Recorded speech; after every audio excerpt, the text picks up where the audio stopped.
You're listening to His Empire of Dirt, Chapter 3. Michael Afton has a sleepover. The walk to the Afton household is a bit of a daze in Mike's mind. Really, William does most of the leading, and Mike feels just like an accessory that the young soon-to-be serial killer can flaunt around. Look, here is a big, strong man that will protect me. And in about 30 years, I'm going to ruin everything about him. Mike's mind continues to alternate between disbelieving the entire scenario, adamantly believing that he is in hell, and settling on that this is indeed the past, and he should kill this fucker while he can. How many lives would he save just by snapping this kid's neck? But whenever he considers draining the life from the young boy, from his father, William Afton's sneering, smiling expression conquers his mind, and he's drunkenly taunting. How did it feel, Mike? Didn't it feel wonderful? Mike then grips William's tiny hand tighter, and he refuses to allow the sense of killing the bastard to overwhelm him, because maybe Mike isn't a good person. Hell, maybe Dad is right, and he's a downright monster. But he is nothing but spiteful, and he will spitefully spare William Afton. At least, he'll spare this tiny child that sobs because he is lonely, and that hates dead things, and that believes in Michael. When they arrive at 93 Hare Street, Mike emits a low whistle. The house, while connected to others on the block, is grand, and it towers over any of its visitors with the sort of menacing nature that is only akin to government buildings or haunted houses. This it, kid? He will refuse to call this boy William, because he cannot be reminded that this is his father.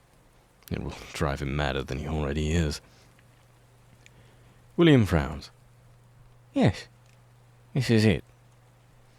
Mike strengthens his grip on the bunny toy and moves to knock on the door, but right before he can, William yelps a bit and hides behind Mike's leg. I saw Father moving upstairs through the window. Oh, he's gonna be cross with me. You deserve to be cross with, Mike thinks, but then he sees an unfamiliar terror flash through William's grey eyes, and his heart breaks for a moment, because even if William is his father right now, he is a kid. He is not yet a monster. Well, maybe he is. Mike has always had the sinking suspicion that even if his father was graced with sunshine and rainbows his entire life, he would have always been a bastard. Mike leans over and pats William on the head. I won't... He gulps and forces a tight smile. I won't let him be mean to you. Why? William forces his gaze upward. His grey eyes are steely and reluctant. Why are you being so nice to me, mister? Mike does not have an adequate answer, so he lies. You're just a kid. William slowly nods, and then he takes Mike's hand in his, the both of them supporting the purple bunny. Mike sighs and raps on the door. After a minute of not being greeted, he knocks again, harder, until a couple of minutes later, it creaks open. On the other side of the door are two individuals that cannot be anyone other than William Afton's parents. And with this realization, Mike realizes an additional thing. He actually has never seen photos of his paternal grandparents before. Once, he had asked his mother about why Dad had never talked about his parents or his life before Hurricane, and his mother had softly replied, Your dad doesn't like thinking about those things. It makes him sad. Mike disbelieved this, even then. Dad was never sad. He was only ever infinite and mad and cunning and winning. The man and woman within the house appear older than they likely are. The man is pot-bellied, his dark hair speckled with grey and thinning towards his forehead. He uses a cane, and William avoids eye contact with it. The man has wrinkles around his lips, and if the scowl he probably presents the world had been etched into his face by a particularly sadistic sculptor. The woman, meanwhile, is thin as a twig, her black hair pulled into a tight bun. She is pale, like a vampire, and her blue eyes are narrow and unentertained. "Who the hell might you be?" the man demands, and his voice is coarse, like he has never laughed in his life and will never know how to smile. For a moment, Mike debates picking William up, getting on a plane, and getting the hell away from Hare Street. Instead, he picks up his chin and introduces himself. "My name's Michael Smith. I found your son all by his lonesome." "Oh yes, William. The hell are you doing cowering away like that?" His father nudges Mike aside with his cane, and then points the butt of it at his son. "We need to speak, boy." "Yes, sir," William mutters. "Do not mumble." "Yes, sir," William says, louder. And for a moment, there are venom in the words, despite him being so young. Mike imagines that even now, William is concocting ways to murder his father. William hangs his head and trudges inside, not even offering Mike a final glance. It's a paradoxical sight to see William Afton so defeated, and Mike thinks that perhaps, if he was offered a victory when he was younger, perhaps he wouldn't have sought triumph in killing kids for sport. No, Mike thinks. Nothing could have saved him. He's a son of a bitch, and nothing would have ever helped him, even if they were good. "Thank you, Mike," William mutters under his breath. "Right, well, good night." Mike's grandfather moves to slam the door, but Mike jams his foot between the door and its frame, wincing as the wood smashes against his foot. "Actually," he says with a groan, "it's quite a bit cold. Could I impose for tea?" The patriarch's face contorts into annoyance, but before he can refute him, William's mother curtly nods without a word. With that, his invitation is seemingly apparent, and the door creaks open. Mike notices William's face perk up just that little bit. The house within is dark. The lanterns are lit as if reluctant. The walls are a morose dark red, as if painted with blood.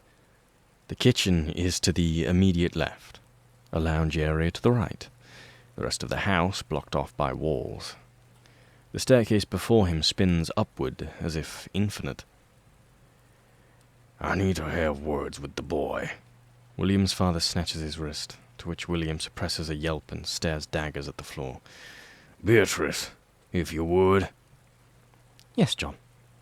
With this, Mike discovers his grandparents' names, and if he was sympathetic to his father, he would have understood the need to never speak their names again. The severe woman beckons Mike to the kitchen, and before he can protest, the Aftons all part ways. "You're dressed peculiarly," Beatrice notes, as she puts the kettle on. She hesitantly looks to the other room, and when it is clear that the two of them are alone, she pulls her hair down, her shoulders sagging, as if the invisible weight that had been there was released with the steam in the air. "I guess so." Mike offers his thanks as a tight smile, when Beatrice hands him a warm cup of awfully dull coffee. "Kids like that shouldn't be alone at night, you know." "I'm aware." She stares into her coffee as she sips it. Was he harmed?" "Oh, no, just crying." "That's strange." "Quite. William doesn't cry." She laughs a bit, forgetting herself. "He's a bit like an automation, I think. Perhaps a demon child." Mike's eyes narrow, and contempt for his grandmother fills in his frantic heart. He's just a kid. Fuck, why is he defending him? She's right, he is just a demon. And soon, he'll be just an animatronic. He should be laughing right alongside her, but he can't bring himself to. You should be keeping a better watch on him.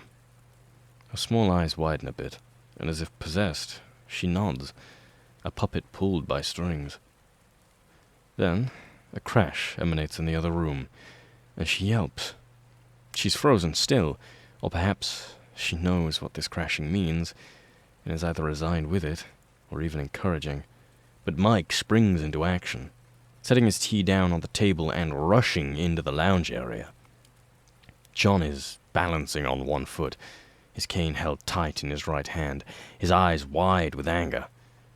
William is on the floor, a streak of red against his cheek, and he's clutching his arm. Ungrateful good-for-nothing. He raises the cane once more, and compelled by some otherworldly nature, Mike moves to stand in front of William's hurt figure and catches the cane in his hand. Mike detests bullies. He detests himself for once being one. Mike hates men that hurt little kids. Above all, though, Mike will never find any sympathy for someone who hits their own damn kid. Don't do that, he says through gritted teeth. Who the hell do you think? John, Beatrice interrupts, her hair bound once more.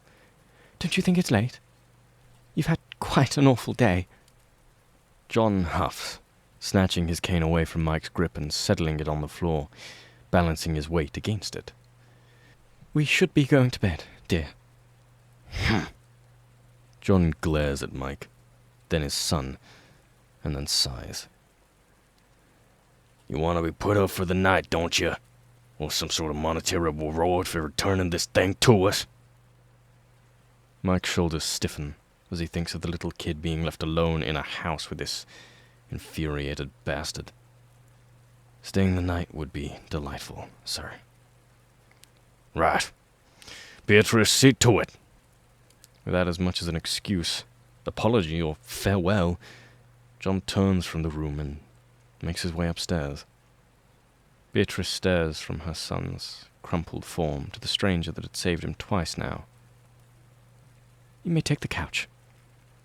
Her words are hollow like her eyes, and she spins on her heel and abandons the two on the spot. Once guaranteed alone, Mike kneels down and offers William a hand. Don't, William begins, and he's flustered, clutching his bruised arm. Touch me. Okay, I won't. Mike studies William's expression and waits for familiar sadism to take over him. Perhaps this child will start monologuing about the grotesque ways he will mutilate and humiliate his own father. Instead, though, William shakes all over, composing himself. With this, Mike realizes he's never been like his father. Not only do they physically appear different at this age, their psyches are also entirely dissimilar. While Mike would cry and pout and beg, William, in response to his abuse, contains it all inside, releasing it all as a disgruntled exhale. Thank you, William says once more, and the words sound foreign on his lips, even at his young age, for stopping him. When he looks up at Mike, his grey eyes are faded from their dire seriousness, nearly blue for a moment. No one's ever done that for me before. Mike shakily nods, anxiously scratching the back of his head. Me neither.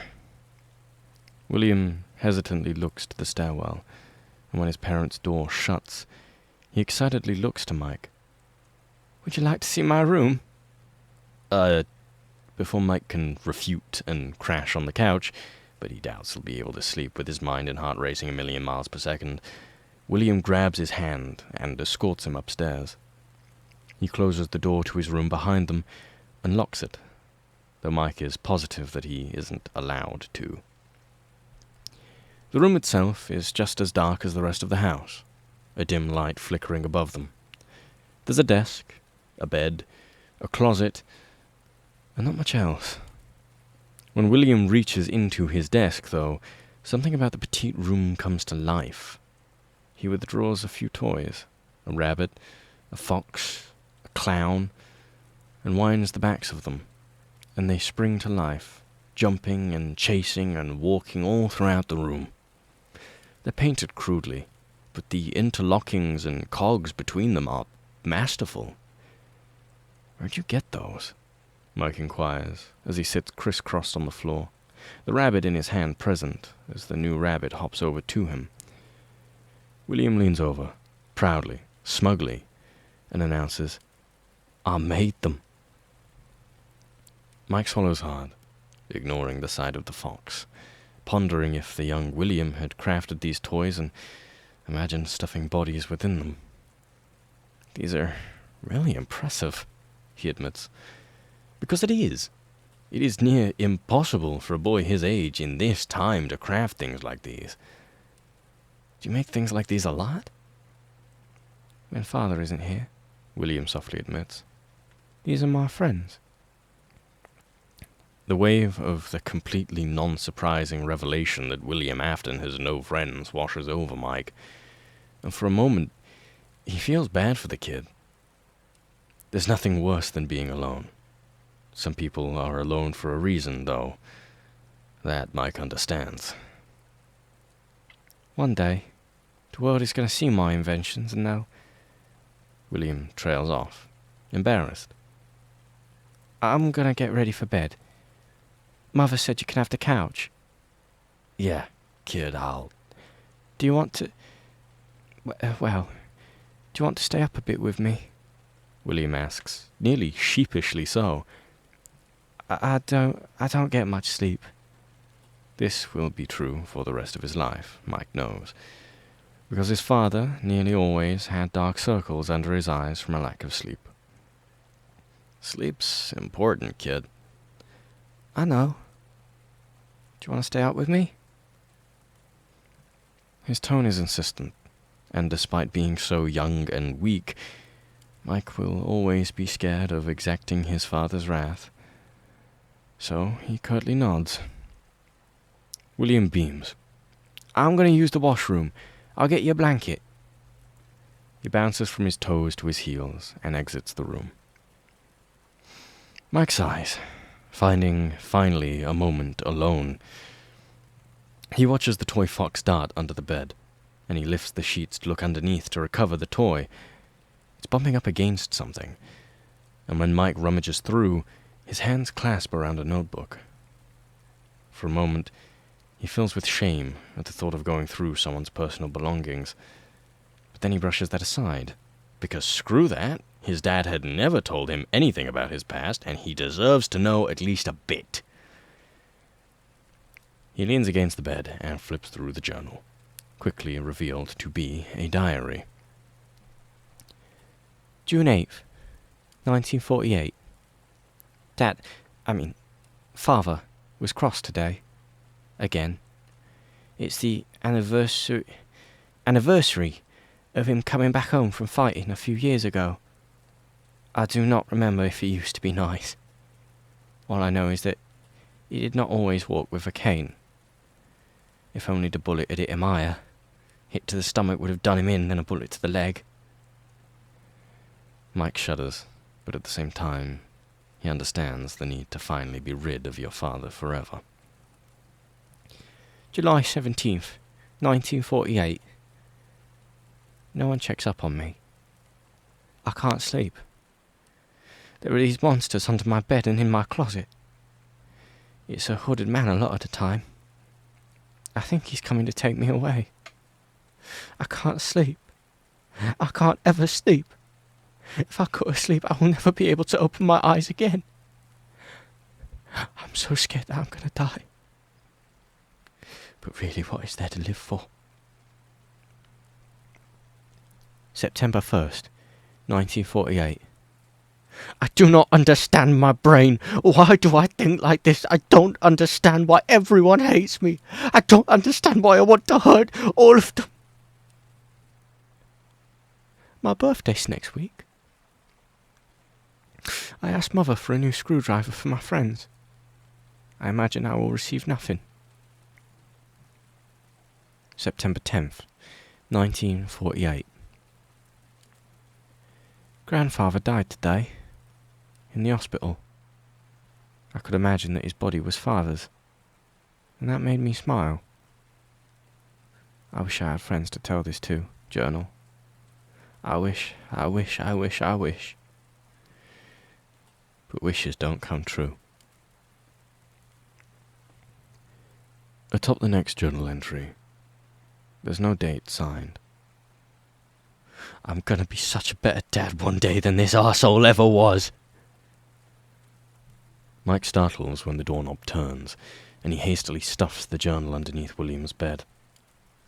William enters, rid of his suit, a blanket in his grasp. I can show you all my toy ideas. Don't make fun of them though, okay? I've been working quite hard on them. Mike swallows hard and places his hands on William's shoulders. You can't change the past. It took Mike decades to realize this face. He could never go back and stop himself from bullying Evan. He could never stop the bite. You could never stop Elizabeth from being by herself in front of baby. He could never go back and make sure that his dad died in the Springlux suit, and he could never go back and save his childhood best friend from being murdered by his own father. Yet, as if he had been given mission from the God he does not believe in, Mike stares into William's grey eyes and speaks. Your dad is a really bad person. He is really bad. I know. William, listen, please. You are going to grow up one day, and you are going to find so many reasons to live. And you have to hold on to those. And you have to be decent. Please, William, you have got to be decent. You have got to be a better man than your old man. That is all we can do. Just be better. Yet, Mike does not want to deprive himself of the pain he deserves. He might be bad, but the rest of them, they can be good. They can be good people, William, I promise. You'll find them. You'll find Uncle Henry, and shit, you're gonna ruin him. And you can be better than your dad. Please, William, can you promise me? You're worrying me, Mike. William, Mike continues, and he's crying. Please, please promise me that you will try to be decent. I know your head is scary. My head is scary sometimes too. Sometimes it feels like you're drowning, but you can't drown. People around you will drown too, and you don't like dead things, right? You won't die if you're decent. Please, William. Okay, Mike, okay, I'll be decent, I promise. Okay. Thank you, William. Mike does not understand why, but an acute lightness overtakes him. But for a moment, for the first time in years, he's not drowning. He watches his father play with his toys, furrowing his brow when the bunny begins stuttering when he hops, tinkering away with his bare hands. Then Mike has a terrible, stupid, idiotic, doomed to fail idea. Do you want to be friends, William? William drops his fox from his hand, and without looking at him, without speaking, he slowly, deliberately nods. He nods. Mike manages a grin. Oh God, this is the stupidest fucking idea I have ever had. Well, second stupidest idea, he thinks. But at least this time, his bad idea, probably, won't result in anyone dying. At least here, in this place, he's either dead or hallucinating, so it's not like anything he does will matter anyway. He doesn't know why. But he has to try. Mike Afton is going to try to give his dad a friend. God, he feels like an idiot. But he owes it to all of them. To Evan, to Elizabeth, to Charlotte. He owes it to them to try.